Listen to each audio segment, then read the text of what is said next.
Poor Cowboy married a black stranger he never met for a horse. She became his everything. Ezra McAllister sat outside the general store, counting the same 7 coins for the third time. The metal felt cold against his calloused fingers. His last horse had died during the brutal Wyoming winter, leaving him stranded in Copper Ridge with no way to work the cattle drives. The coins clinked as he dropped them back into his worn leather pouch. $7 wouldn't last a week. Without a horse, he faced complete destitution. Heavy boots approached on the wooden sidewalk. Thaddeus Barnett stopped in front of him, casting a long shadow across the dusty boards.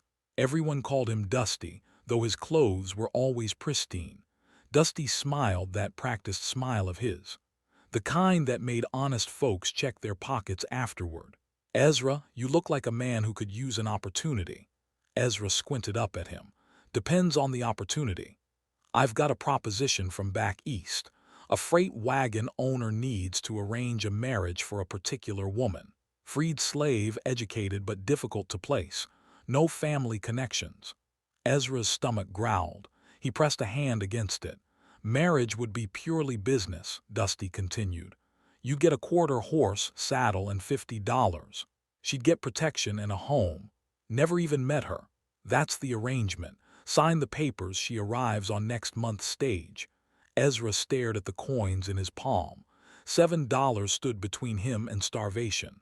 The spring cattle drives would start soon, but only men with horses could join them. "What's wrong with her that she needs this kind of arrangement?" Dusty shrugged. "Does it matter? You get what you need, she gets what she needs." 3 weeks later, Ezra waited at the stage stop. Dust clouds announced the arrival long before the horses came into view.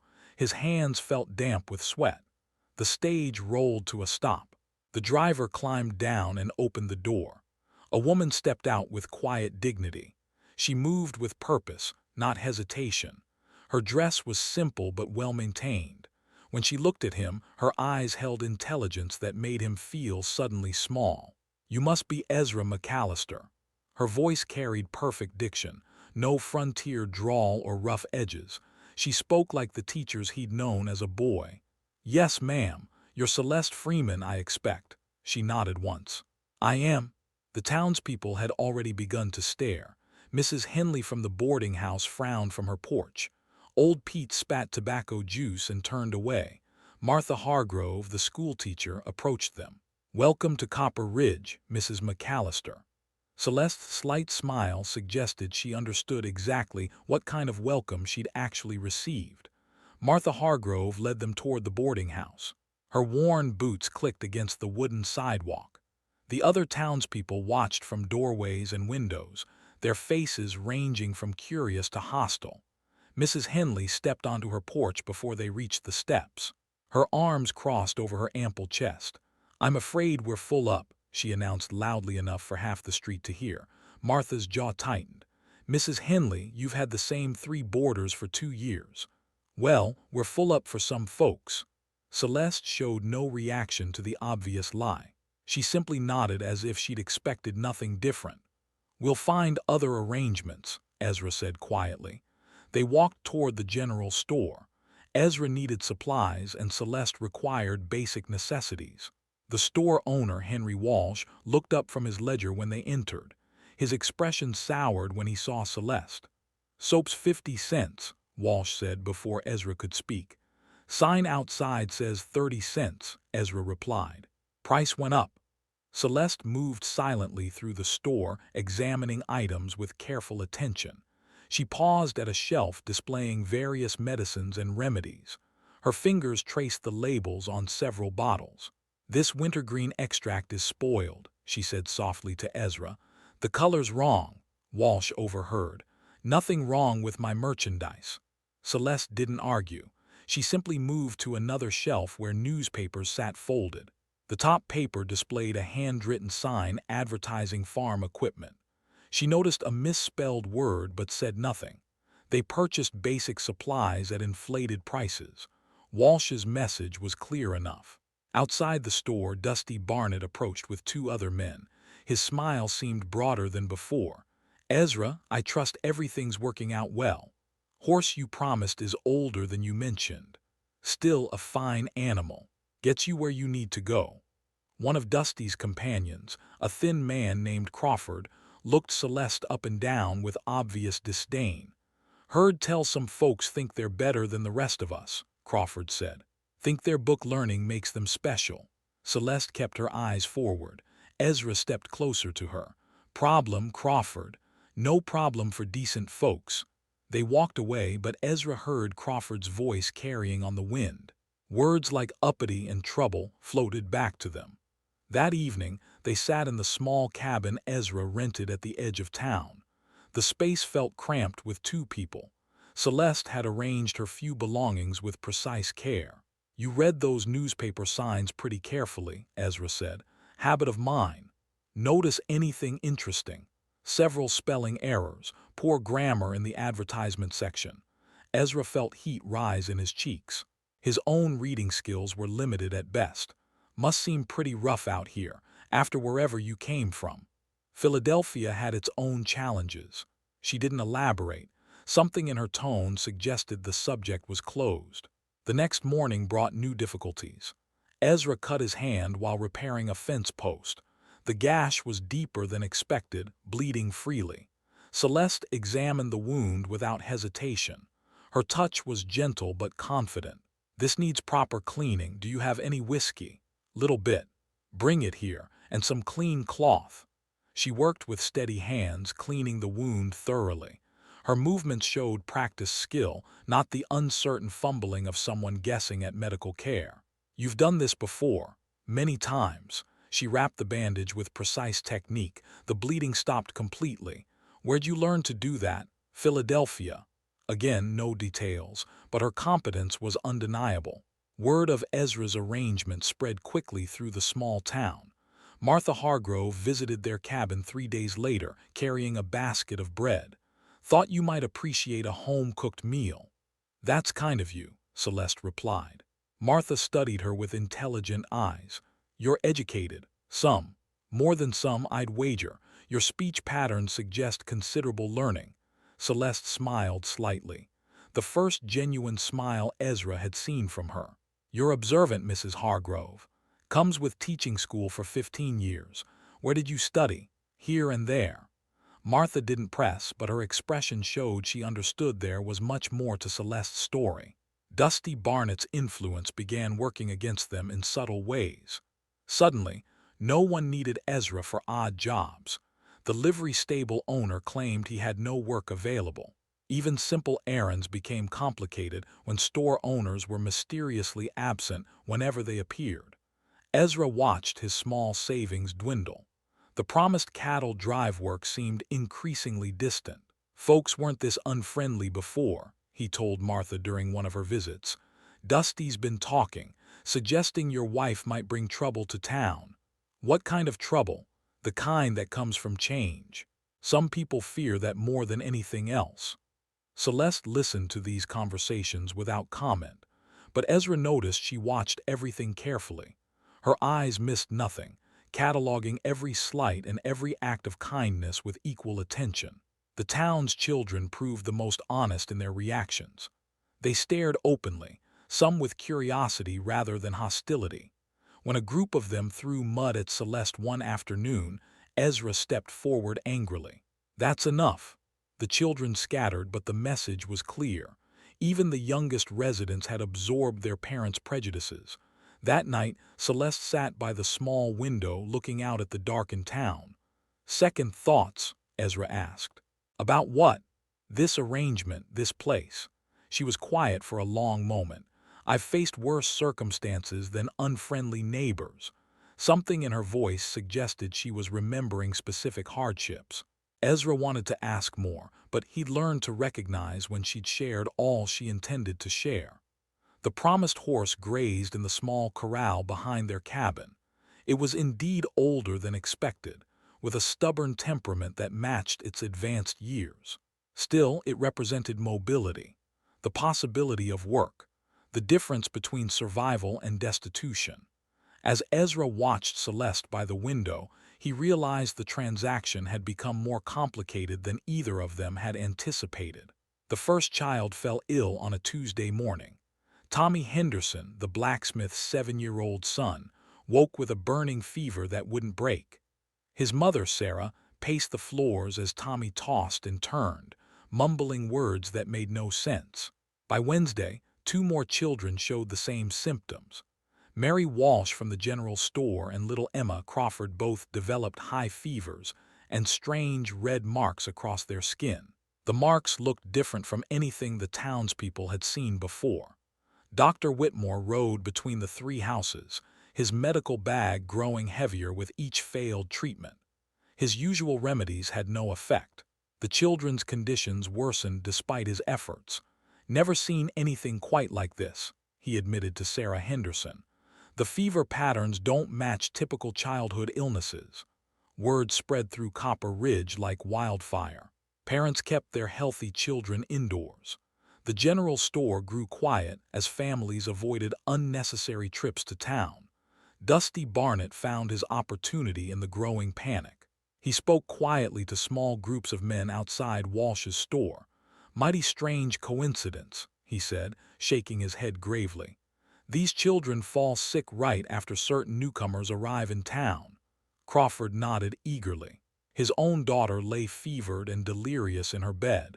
"My Emma never been sick like this before, not until recently." "I'm not saying there's a connection," Dusty continued with practiced innocence. "Just noting the timing seems peculiar." The whispers grew louder over the following days. Suspicious glances followed Celeste whenever she appeared in town. Conversations stopped abruptly when she passed. Mrs. Henley spoke her thoughts freely to anyone who would listen. "Some folks bring bad luck wherever they go. Mark my words, this sickness didn't come from nowhere." Martha Hargrove tried to counter the rising sentiment during her visits to worried parents. "Disease doesn't work that way," she told Sarah Henderson. "It spreads through contact, not through the presence of particular people." But fear made people eager to find someone to blame. The crisis reached its peak when Mayor Patterson's 6-year-old daughter, Lucy, developed the same symptoms. The mayor's wife, Helen, was beside herself with worry. "3 days of fever," she told Dr. Whitmore. "She doesn't recognize me anymore." Dr. Whitmore examined Lucy with growing concern. Her condition was the worst yet. The strange skin markings covered more of her body, and her fever spiked higher than the other children. "I'm running out of options," he confessed to Mayor Patterson. "Nothing in my medical training prepared me for this." That evening, a crowd gathered outside Ezra and Celeste's cabin. Crawford led the group, his face twisted with grief and anger. Behind him stood a dozen other men, their lanterns casting dancing shadows. "We want her gone," Crawford shouted. "This sickness started when she arrived." Ezra stepped outside, positioning himself between the crowd and his cabin door. "You've got no proof of anything." "Don't need proof when children are dying," another voice called from the darkness. "My Emma's been sick for 4 days," Crawford continued. 4 days of fever that won't break. Your wife shows up, and suddenly our children are at death's door." Inside the cabin, Celeste listened to every word. She understood the dangerous position they faced. Mob mentality could turn deadly without warning. Martha Hargrove pushed through the crowd, her schoolteacher's authority cutting through the angry voices. "This is shameful," she declared.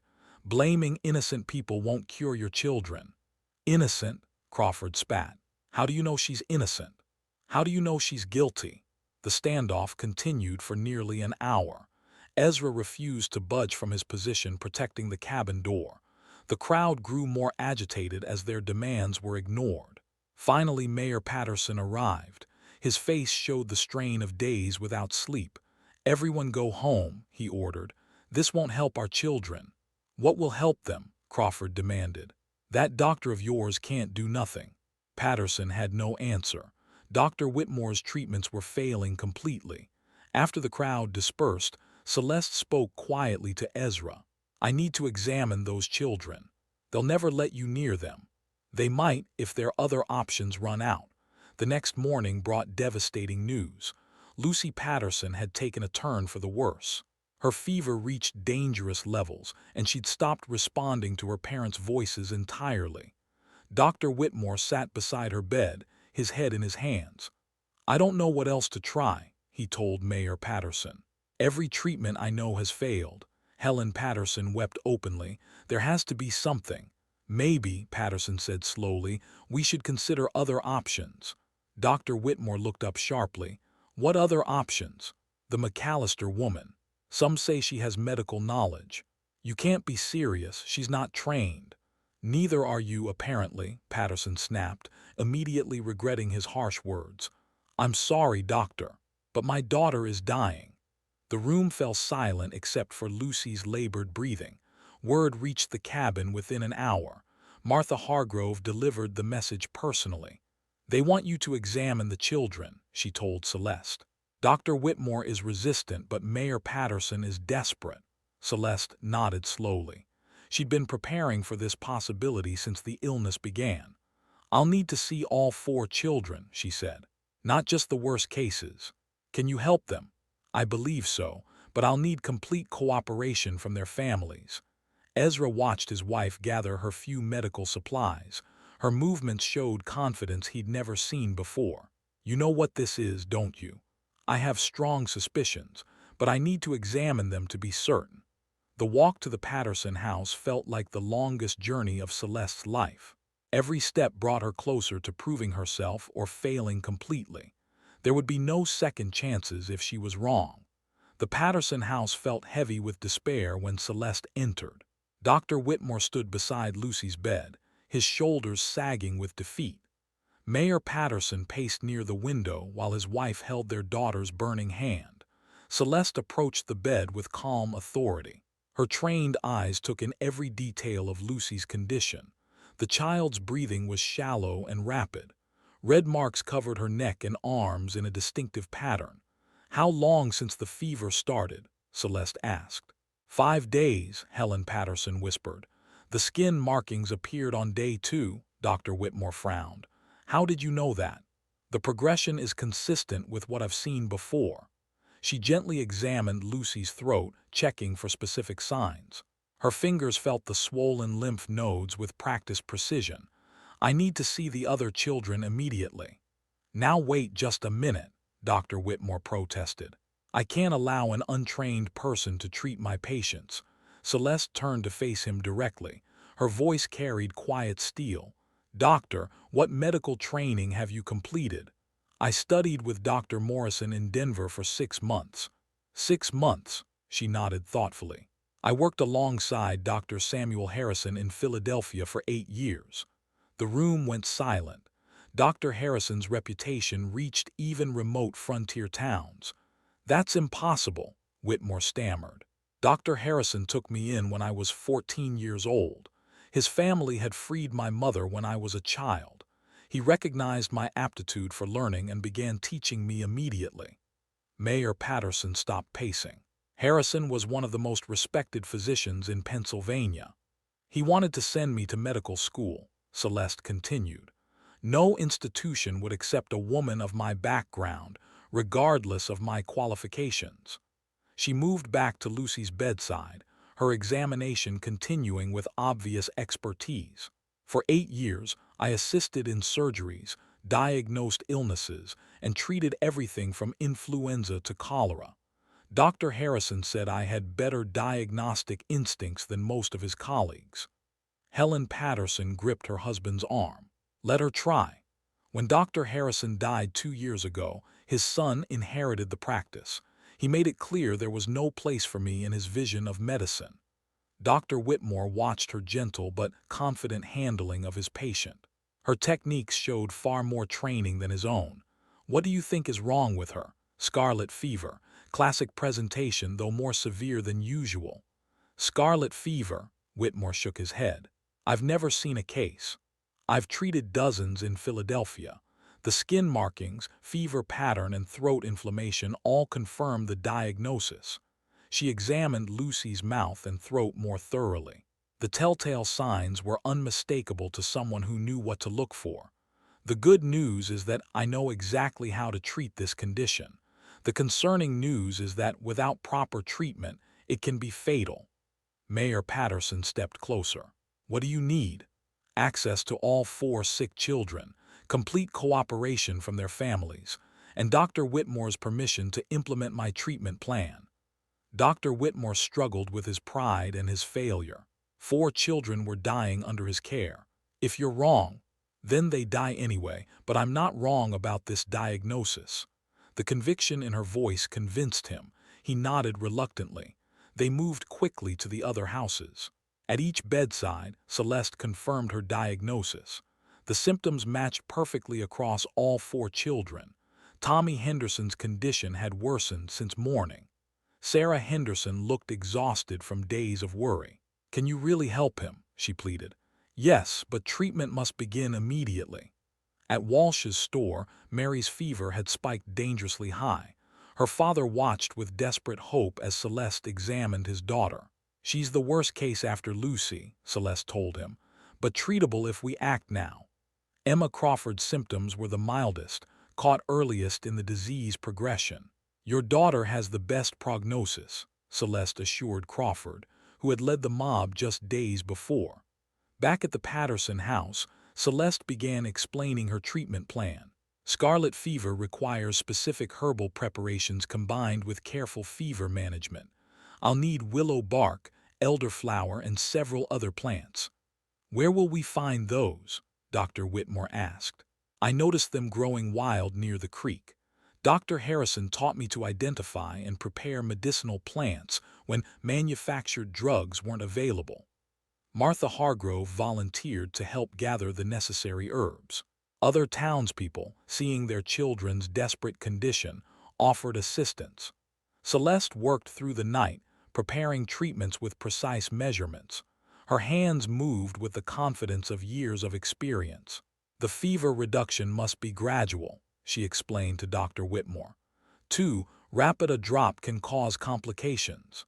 She demonstrated techniques for monitoring each child's progress, sharing knowledge accumulated through years of practice. Dr. Harrison always said that medicine was equal parts science and careful observation. You must watch for subtle changes that indicate improvement or decline. By dawn, all 4 children showed signs of responding to treatment. Their fevers began dropping to manageable levels. Lucy Patterson opened her eyes and recognized her mother for the first time in 2 days. "Mama!" Helen burst into tears of relief. Mayor Patterson gripped Celeste's hand. "Thank you. I don't know how to repay this." Dr. Whitmore observed the improvements with growing respect for Celeste's abilities. "Your techniques are more advanced than anything I learned." Dr. Harrison studied in Europe before establishing his Philadelphia practice. He brought back methods most American doctors haven't encountered. By the 2nd day, Tommy Henderson was sitting up and asking for food. Mary Walsh's dangerous fever broke completely.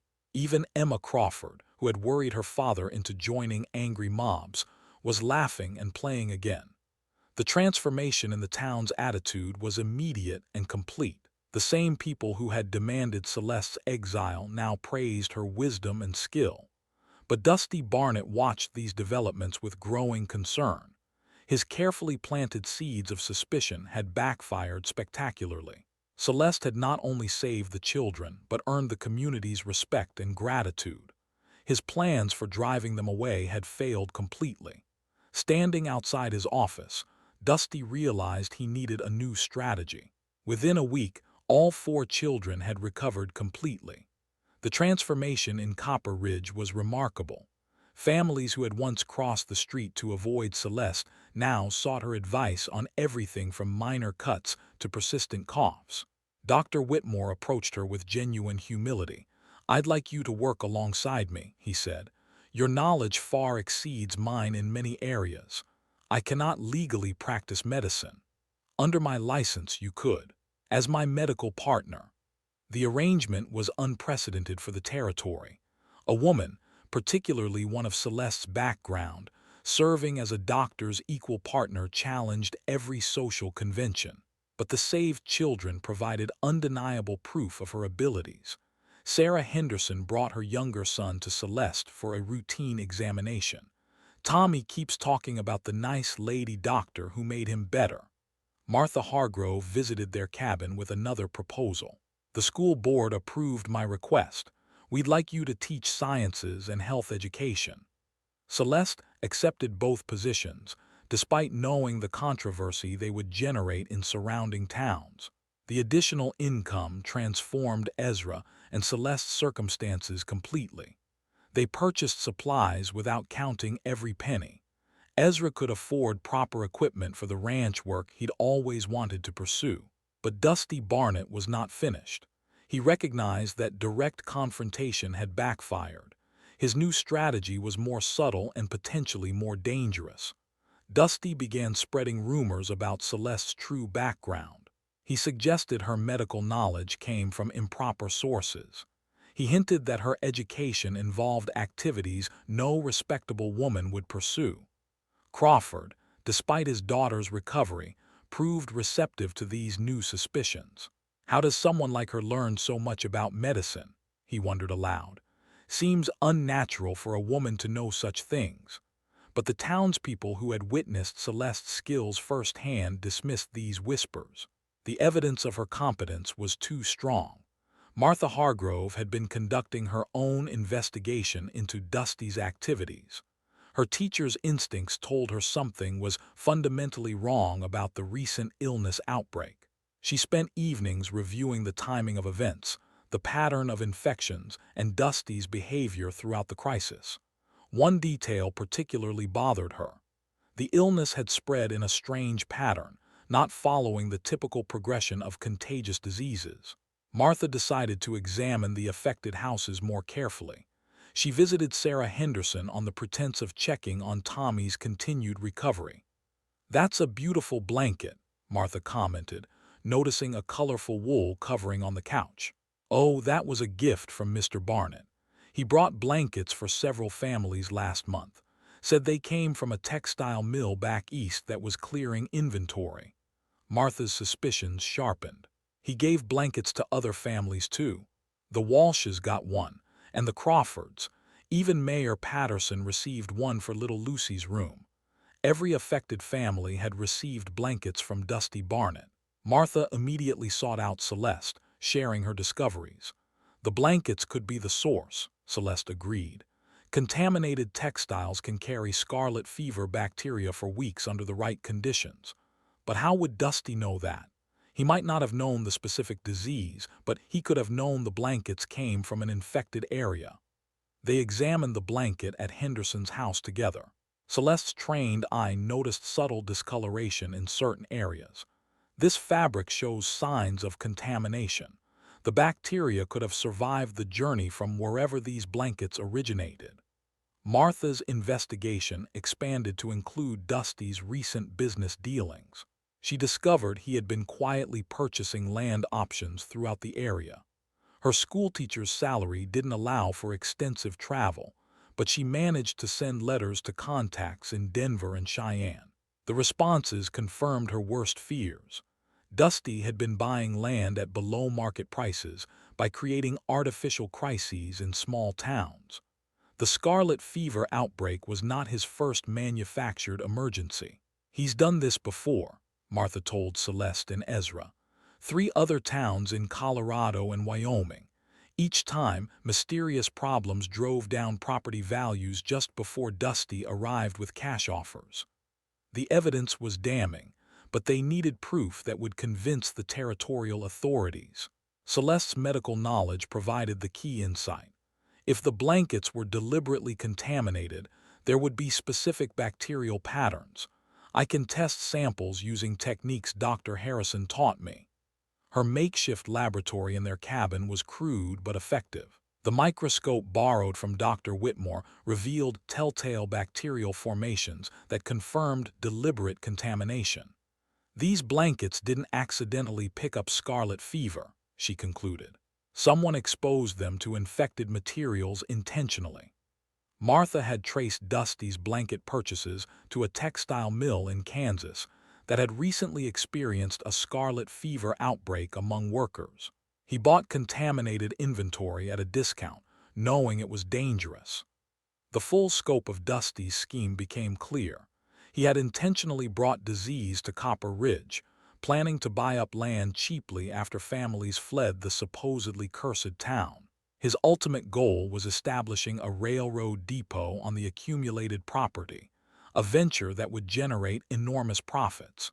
But Celeste's successful treatment of the children had ruined his carefully laid plans. Mayor Patterson was horrified when presented with the evidence. He deliberately poisoned our children for money. The contaminated blankets were distributed specifically to families with young children, Martha confirmed. He knew exactly what he was doing. Dr. Whitmore examined the bacterial samples Celeste had prepared.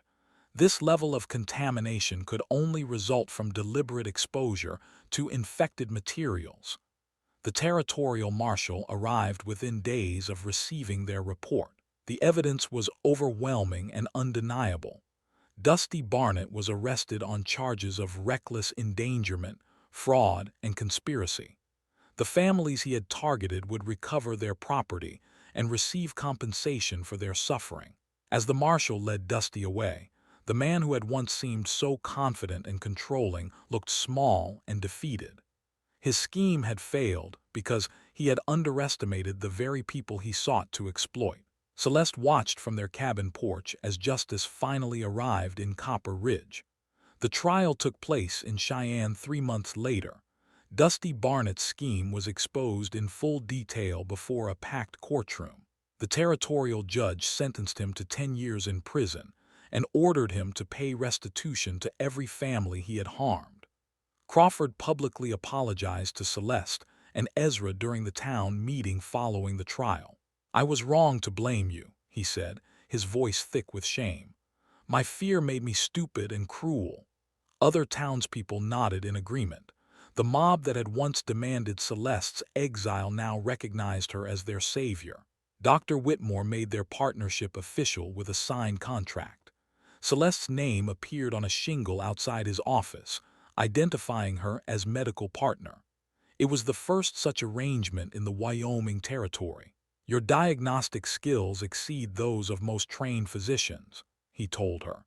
"It would be criminal not to utilize your knowledge." Patients traveled from neighboring towns specifically to consult with Celeste. Her reputation spread throughout the region as word of her abilities reached other communities. Martha Hargrove's teaching proposal flourished beyond expectations. Celeste's science classes became the most popular in the school. Children who had once thrown mud at her now competed for her attention and approval. "You make learning feel like an adventure," young Tommy Henderson told her after a lesson on human anatomy. The combined income from medical practice and teaching allowed Celeste and Ezra to purchase 200 acres of prime grazing land. The same property Dusty Barnett had intended to steal through his manufactured crisis. Ezra proved surprisingly adept at ranch management once Celeste began teaching him to read and write properly. His natural understanding of cattle and land, combined with new literacy skills, transformed him into a respected businessman. "Never thought I'd own my own spread," he confided to Martha during one of her visits. "Never thought you'd marry a doctor either," Martha replied with a smile. Their marriage had evolved far beyond the original transaction. What began as a desperate arrangement for a horse had become a partnership built on mutual respect and genuine affection. Ezra found himself falling in love with Celeste's brilliant mind and quiet strength. She discovered that his honest heart and protective nature created the security she had never known before. 6 months after Dusty's arrest, they decided to renew their vows in a proper ceremony. Mayor Patterson offered to officiate, and the entire town attended the celebration. Sarah Henderson baked a wedding cake. The Walshes provided flowers from their garden. Even Crawford contributed by decorating the church with ribbons and candles. "This feels like our real beginning," Celeste whispered to Ezra as they exchanged new vows. The ceremony was a far cry from the hurried paperwork that had first bound them together. This time, love and choice guided their promises to each other. Celeste's medical practice continued expanding. She trained several townswomen in basic health care, dramatically improving the community's ability to handle minor emergencies and common illnesses. Every family should know how to treat fever, clean wounds, and recognize serious symptoms, she explained during her training sessions. Dr. Whitmore marveled at the transformation in local health outcomes. Infant mortality has dropped by half since you began teaching mothers proper hygiene and nutrition. Her influence extended beyond medicine. The school board asked her to develop curriculum for older students interested in pursuing higher education. Several young people expressed interest in medical careers after observing her work. Ezra's ranch became one of the most successful operations in the territory. His cattle were healthy, his land well managed, and his business practices fair and honest. "Prosperity suits you," Martha observed during a dinner at their new house. "Prosperity suits us," Ezra corrected, looking at his wife with obvious pride. The house itself reflected their transformed circumstances. Built with honest earnings from their combined work, it featured a proper medical office for Celeste and a library, where she helped Ezra master increasingly complex reading materials. 1 year after their original arrangement, they stood together on their front porch, watching the sunset paint the Wyoming sky in brilliant colors. The old horse that had brought them together grazed peacefully in their pasture, no longer the most valuable thing Ezra had gained from their marriage. "Do you ever regret the arrangement?" Ezra asked. "Which arrangement? The original transaction or our decision to make it real?" "Either one." Celeste considered the question seriously. A year ago, she had been desperate and homeless, forced to marry a stranger for basic survival.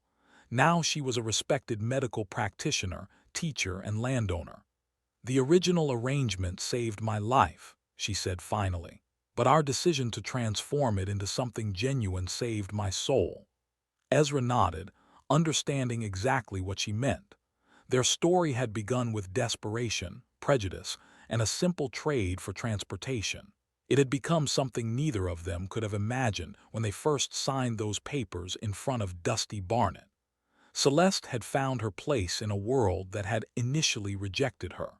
Ezra had discovered capabilities he never knew he possessed. Together, they had built a life that honored both their individual strengths and their shared values. The transaction for a horse had become a foundation for love, success, and community transformation.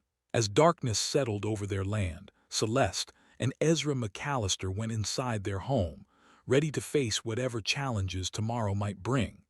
And that is all to the story for now. Please let me know where you are tuning in from. Perhaps we will create a story there. Consider liking this video and subscribing to our channel. And if you enjoy our content, click this video on your screen. I promise you it's worth watching. See you tomorrow.